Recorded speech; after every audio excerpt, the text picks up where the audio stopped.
नमस्कार। आइए आज हम एमपीपीएससी के पेपर 6 जो कि हिंदी निबंध का पेपर है, मध्य प्रदेश लोक सेवा आयोग की मुख्य परीक्षा का जो निबंध वाला पार्ट है, जिस हमने पिछले बार चर्चा किया था कि पेपर 6 में निबंध है और प्रारूप लेखन है।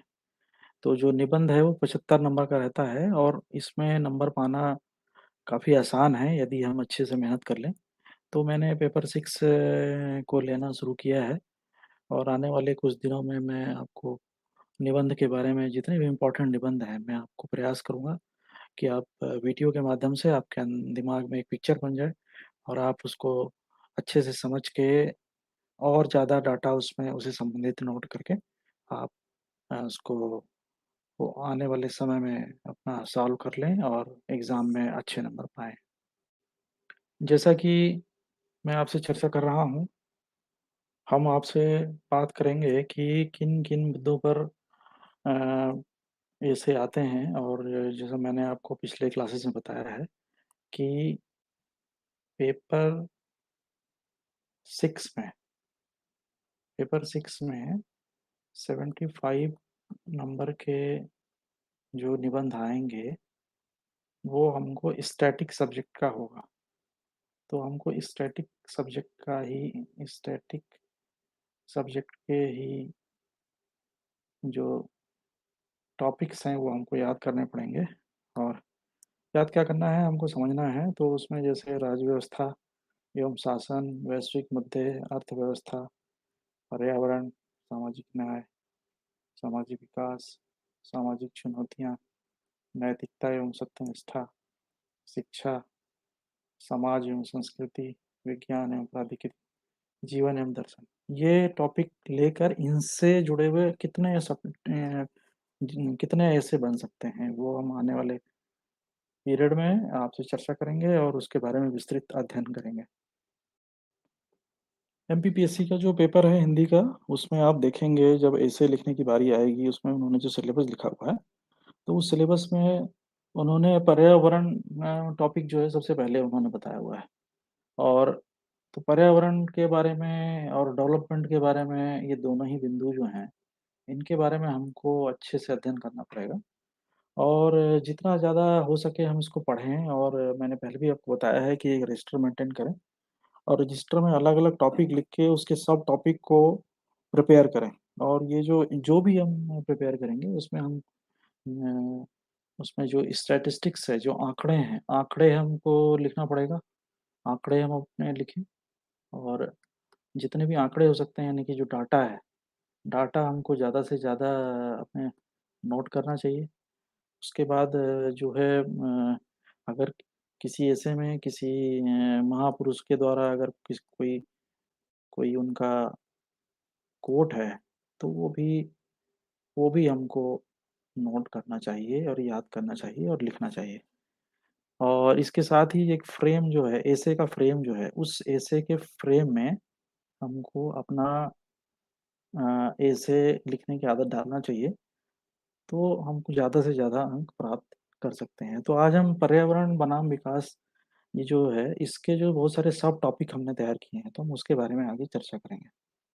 देखिए, पर्यावरण के बारे में जब हमने बात की थी, तो पर्यावरण बनाम विकास, एक तो पर्यावरण के बारे में ये है, दूसरा दूसरा भारत में जल संकट, तीसरा भविष्य के लिए अक्षय ऊर्जा, विकास और चुनौतियाँ, पर्यावरण जागरूकता, ओज़ोन परत का क्षरण, यदि हम पर्यावरण को नष्ट करते हैं, तो हमारे पास समाज नहीं होगा, एक बेहतर आपदा प्रणाली देश की आवश्यकता, वर्षा जल प्रबंधन, भारत में अपशिष्ट प्रबंधन, भारत में शहरी प्रदूषण एक राष्ट्रीय संकट, ई अपशिष्ट और तकनीकी क्रांति का नकारात्मक पक्ष।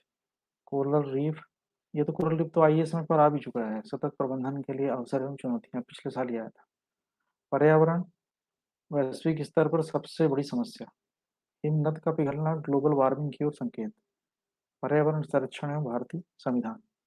तो इस तरह के हमने कुछ टॉपिक तैयार किए हैं और उसमें आज हम बात करते हैं पर्यावरण बनाम विकास। पर्यावरण और विकास क्या दोनों एक दूसरे के पूरक हैं या एक दूसरे को सपोर्ट नहीं करते हैं? ये हम आज आपके सामने चर्चा करेंगे और मैं कुछ पॉइंट्स आपको बोलता हूँ, आप ध्यान से सुनें और अगर आपको अच्छा लगे तो वो पॉइंट्स आप नोट भी कर सकते हैं। पर्यावरण संरक्षण और विकास को अक्सर अलग-अलग, यहाँ तक कि कई बार एक दूसरे का विरोधी भी समझा जाता है। लेकिन सच्चाई यह है कि इन्हें एक साथ लाए बिना वर्तमान पर्यावरणीय और आर्थिक चुनौतियों का सामना करना कठिन है। बहुत बार देखा गया है कि विकासात्मक परियोजनाओं को पारित करने से पहले उसके संभावित पर्यावरणीय पहलुओं पर पर्याप्त संवेदनशीलता से विचार किया गया हो। इसी तेजी से बदलती दुनिया के सामने आज जो एक महत्वपूर्ण चुनौतियां हैं, उसमें पर्यावरणीय संकट सबसे प्रमुख है। इस समस्या ने मानवीय अस्तित्व को संकट में डाल दिया है। मौजूदा विकास की गति और स्वरूप ने पर्यावरणीय संसाधनों के ऊपर भारी दबाव डाला है। पर्यावरणीय संकट और अनिश्चितताओं के मुद्देनगर दुनिया भर में जिस प्रकार के प्रयास किए जा रहे हैं, उससे तो ऐसा लगता है कि हमारा पर्यावरण बहुत ही जल्दी सुधरने वाला नहीं है। कोपेनहेगन की विफलता तथा विकासशील देशों का कार्बन उत्सर्जन के प्रति अड़ियल रवैया इसका सबूत है। दुनिया ने विकास की गति को जिस रफ्तार से पकड़ा है, अब उस रफ्तार का पीछे आना संभव नहीं दिखता है। इसीलिए पर्यावरण और विकास के मौलिक अवधारणा का अंतर्द्वंद अब स्पष्ट रूप से सामने है। किसी ने कहा है कि विकास का हर सोपान बर्बरता के नए आयाम को पैदा करता है।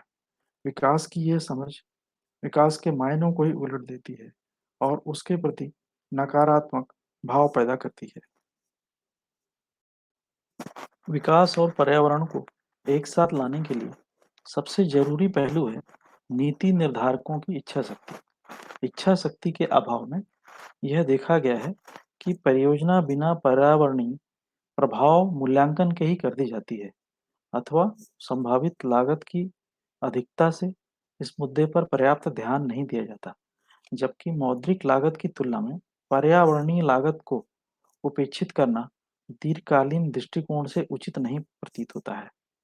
अतः शहरीकरण ने स्कूल, कॉलेज, अस्पताल और अन्य बुनियादी ज़रूरतों के विस्तारीकरण के लिए बाध्य कर दिया है। इन बढ़ती ज़रूरतों और समृद्धि की आकांक्षा ने निश्चित रूप से कई प्रकार की चुनौतियों को उत्पन्न किया है।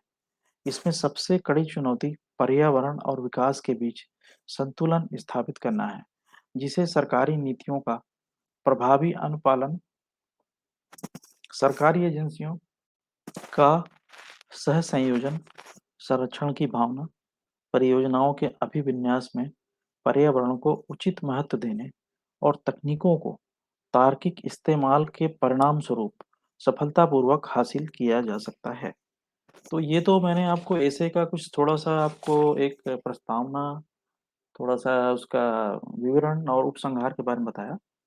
ये सारे सब्जेक्ट के एसे ग्रेविटी ऑनलाइन कोचिंग क्लासेस में तो जो ऐप है, उस ऐप में हम डाउनलोड कर रहे हैं और वो आप आसानी से सारे एसेस जो हैं डाउनलोड कर सकते हैं, पढ़ सकते हैं और साथ ही कोई डाउट हो या कोई आंकड़े आपको चाहिए हो तो वो हम आपको उपलब्ध करा सकते हैं। धन्यवाद।